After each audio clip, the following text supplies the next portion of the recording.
Olá, meus irmãos, graça e paz esteja convosco. Decorrente de algumas dificuldades que eu tive ontem, eu não consegui fazer o vídeo, mas hoje vou fazer o vídeo resumindo a lição de domingo e de segunda-feira, tá bom? E eu peço que vocês se atentem bastante pela maneira como Paulo lidou com uma situação que envolvia uma imoralidade dentro da igreja. E embora a gente não saiba a causa, eu vou citar aqui pelo menos para vocês 4 possibilidades pelas quais o povo da igreja de Corinto não tinha disciplinado ou repreendido aquele irmão que estava praticando aquele ato incestuoso, podemos dizer também adúltero, outra expressão que poderia ser caber ali como um incestuoso, adúltero, fornicário, ou seja, prática de sexo ilícita, incesto, prática de sexo com alguém da família, que não é a esposa, claro, né? Isso envolve irmão, pai ou mãe, enfim. E por fim, o sentido do adultério. A gente não sabe se o pai dele estava vivo ou, independente até disso, a prática não deveria ser continuada. Levítico descreve que o filho não veria a nudez de sua mãe. Se está falando de sua madrasta também, ou quando chega a dizer assim, o filho não verá a nudez da mulher de seu pai. Então, o texto sagrado do Antigo Testamento ele era muito claro em relação a isso. Não havia respaldo algum para a igreja de Corinto, então, tolerar aquele mal. E eu vou ler para vocês aqui algumas possibilidades disso. Mas vamos, então, em partes aqui. Incoerência entre fé e prática. Não nessa carta, mas mais à frente, Paulo fala assim, ó, andamos por fé e não por vista. Em outros textos, é uma frase que diz assim, ah, assim falar é assim proceder. Na verdade, foi Tiago que falou isso. Então, as pessoas deveriam fazer valer aquilo que elas professavam acreditar. Se eu acredito em algo, eu tenho que fazer com que as minhas palavras elas sejam confirmadas com as minhas atitudes. E aqui, Paulo estava advertindo ele de forma severa.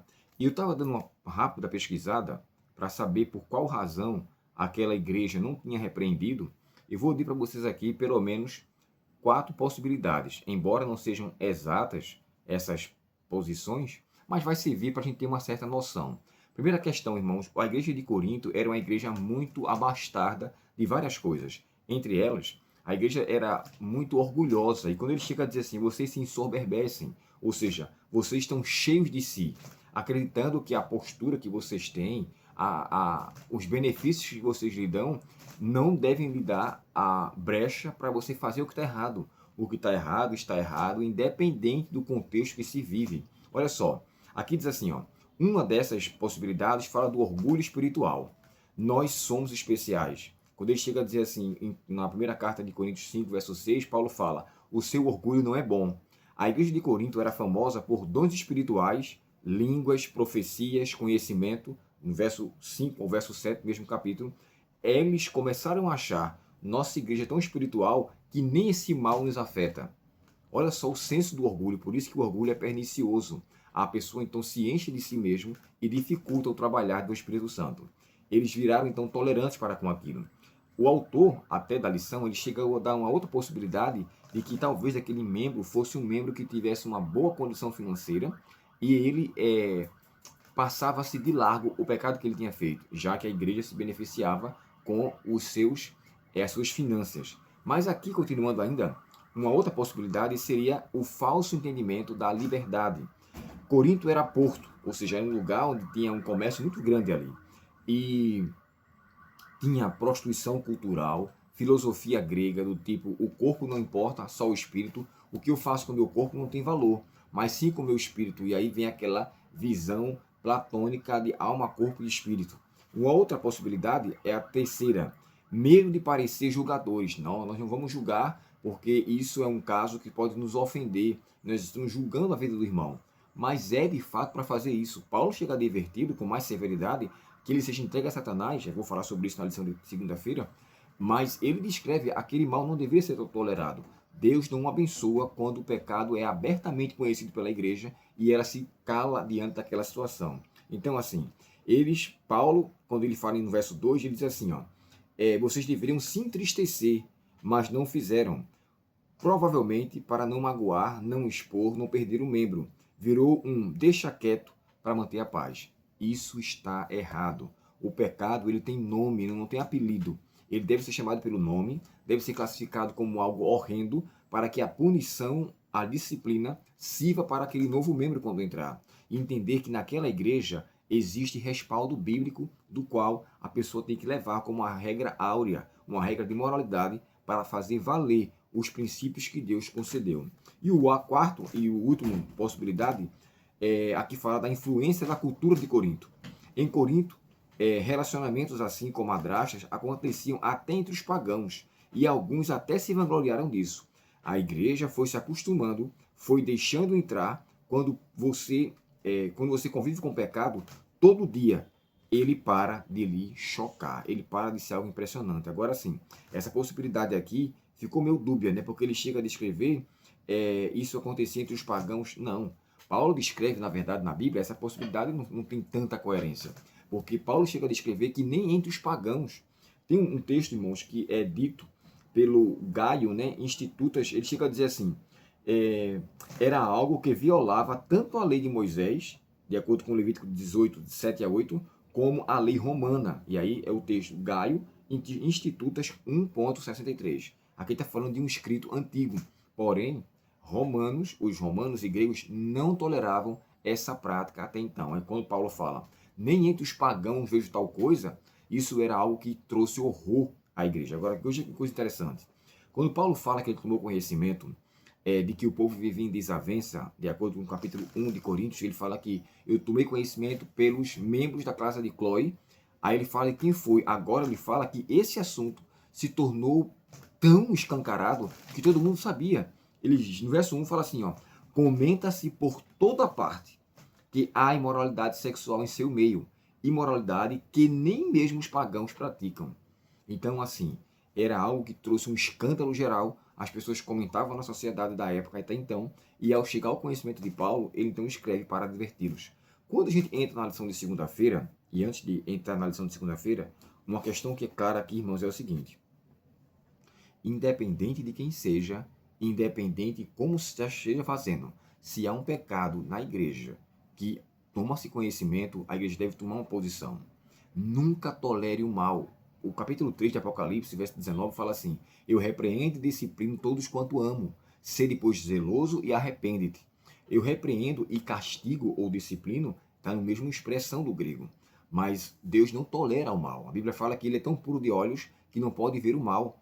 Então, não aceite. Se você é um ancião de igreja, um líder de igreja, não como fofoca, mas se posicione contra aquele mal e tente auxiliar o irmão. E aí é onde entra a lição de segunda-feira, lidando com os escândalos. Às vezes, evita-se uma exposição de um pecado desse a nível disciplinar para não causar escândalo. Mas se aceitar, aí é que vai escandalizar mesmo. Porque se eu chego na igreja e vejo um membro da igreja, um oficial da igreja, que pratica um pecado, e a igreja não toma posicionamento, como então eu, agora que acabo de chegar na igreja, vejo que ali se mantém uma regra de fato com propriedade? Eu não vou acreditar dessa forma. Eu vou achar que ali aquele conjunto de pessoas simplesmente tem o mesmo tipo de tratamento com o erro como os de fora. E é necessário, e é nesse contexto que Paulo fala assim, ó, que ele seja entregue a Satanás para a destruição da carne. E uma coisa que eu aprendi, sabe? A disciplina na igreja, ela tem sempre um propósito: correção e salvação. Nunca punição e abandono do membro. Agora que punimos ele, deixa ele agora sofrer a escolha de suas, ou a consequência de suas escolhas. Não. A disciplina é para trazer o membro uma consciência do que ele fez de errado e voltar de forma transformada. É tanto que ele chega a descrever, né, que ele seja castigado, entregue a Satanás para a destruição da carne, mas que o espírito seja salvo no dia de Cristo. Ou seja, o que ele tem de dentro de si, eu tenho a convicção de que aquilo pode ser moldado. E de acordo com a própria segunda carta de Coríntios, capítulo 2, é bem certo que aquela segunda carta do capítulo 2 de Coríntios, o verso 5 a 10, Paulo está dizendo que aquele membro que foi repreendido, esse que nós estamos falando aqui, ele tenha sido reintegrado, ou seja, ele tenha se arrependido, mudado de vida, e a pessoa, na verdade, agora, a igreja de Corinto, deveria recebê-lo de volta. E o que é que eu aprendo com isso? Se alguém cometeu um pecado, irmão, de qualquer nível que seja, adultério, fornicação, sabe, traição, a igreja se posiciona. E vamos ver a condição do membro, como ela se encontra.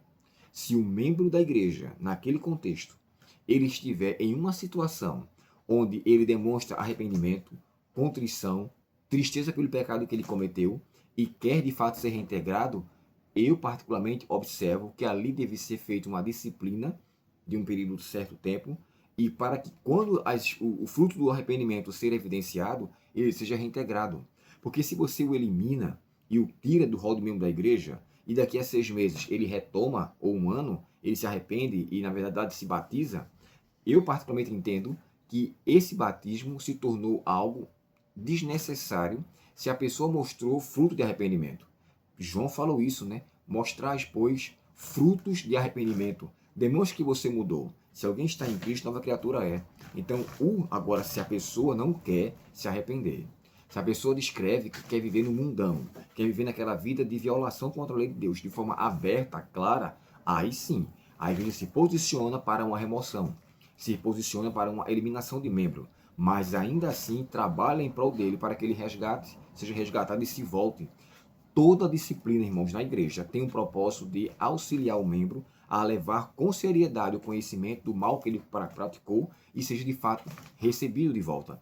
Adão e Eva cometeram um grande pecado de desobedecerem a Deus, mas eles não foram só removidos do jardim e não foi reintegrado, não ao jardim, mas para o redil de Cristo, para aquilo que quando Cristo voltar, todos recebam o galardão. Olhe para o rei Manassés, um rei mais ímpio de toda a história do povo de Israel. 55 anos, fez muita coisa errada, mas ele se arrependeu e se salvou. Então, quer dizer, a disciplina não tem que ter esse propósito salvífico, remidor, uma disciplina que leve o membro a conscientizar-se de que aquilo que ele fez é errado e agora vai deixar de usufruir alguns privilégios. É suspenso os seus cargos, ele deixa de atuar como alguém que fique à frente da igreja, quer seja em sermão, quer seja em cântico, quer seja em qualquer outra coisa, e ele sentir que ao perder esses privilégios, o momento disciplinar que ele está passando deve servir para conscientização e assim ele retorne à sua vida. Paulo descreve na segunda carta que todos deveriam recebê-lo com amor, deveriam recebê-lo agora em uma visão de que o que ele fez de errado, ele se arrependeu. Então mostre amor para com ele e receba-o de volta. Quando ele fala entregue a Satanás, jamais deve ser visto isso de uma forma que agora ele está por todo perdido. É um caso perdido. Não. Era para que ele tomasse consciência de que as consequências agora que ele iria viver seria decorrente à decisão que ele tinha tomado. Porém, para fechar aqui o comentário, o propósito disciplinar, ele tinha a consciência de trazer ao membro, o propósito de trazer o membro à consciência do que ele tinha feito. Paulo chega a descrever, irmãos, que não deveria se associar e nem comer com eles.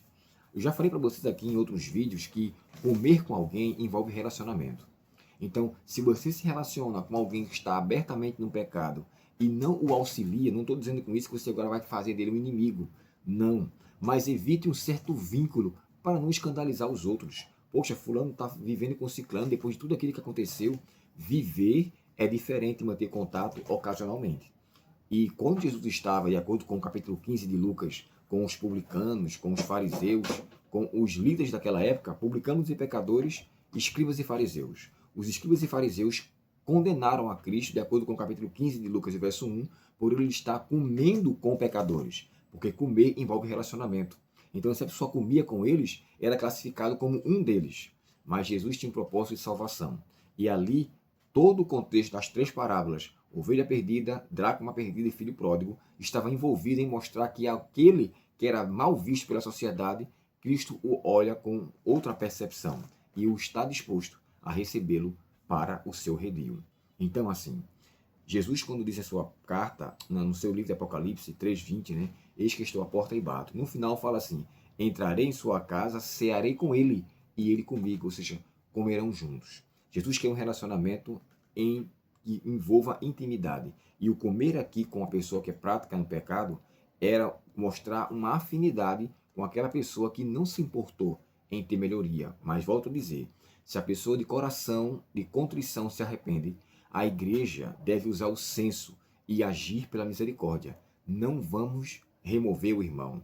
Vamos dar uma disciplina de um determinado período, já que ele está disposto a ser reintegrado. E ele permanece frequentando na igreja, Só que, pelo momento o tempo de disciplina, ele vai ficar, de fato, isento de exercer as funções que outrora ele fazia. E se assim o fizermos, mostraremos muito mais amor e misericórdia do que simplesmente uma pessoa que está punindo.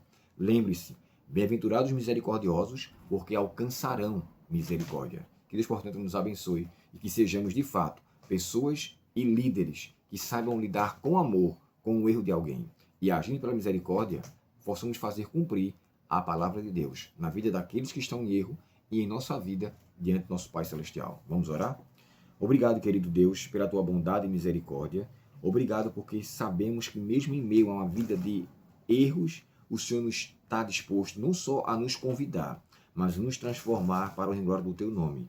Que nós possamos, ó Deus, olhar nossa vida com pavor no tocante às práticas que são contrárias ao teu santo querer.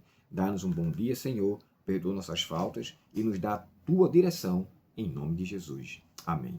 Deus te abençoe. Se esse vídeo foi interessante para você, você curta, compartilhe e demonstre a todos o amor, a bondade e a misericórdia de Deus através do estudo de hoje. Forte abraço e até o próximo estudo, se Deus quiser. Até logo.